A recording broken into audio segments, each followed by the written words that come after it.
Hello बच्चों, so let's understand this question. तो question is asking correct the following statement and rewrite.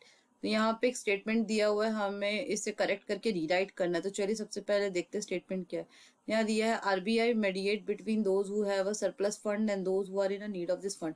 मतलब कि जो आरबीआई होती है वो आपका एक बैलेंस बनाती है उन लोगों के बीच में जिनके पास एक्स्ट्रा फंड्स होते हैं। सरप्लस मतलब होता है एक्स्ट्रा, और जो उन पर्सन्स के बीच में जिनको फंड्स की जरूरत होती है, मतलब कि जिनको पैसों की जरूरत होती है, मतलब कि एक बैलेंस बना के चलना। तो चलिए सबसे पहले से की कंसेप्ट को समझते हैं। तो उसका की कंसेप्ट होगा डिपॉजिट्स।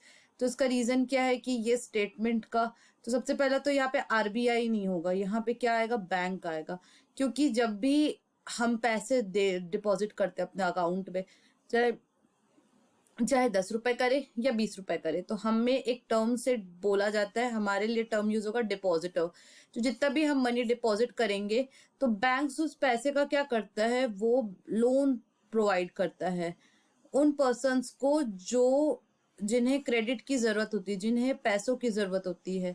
और बैंक जब भी किसी कस्टमर को लोन प्रोवाइड करता है तो उसका जो रेट ऑफ इंटरेस्ट होता है वो ज्यादा होता है। लेकिन आप जब भी पैसे जमा कराने जाएंगे तो अगर हम लोन के रेट ऑफ इंटरेस्ट से कंपेयर करें तो वो लोन के रेट ऑफ इंटरेस्ट से कम ही होते हैं।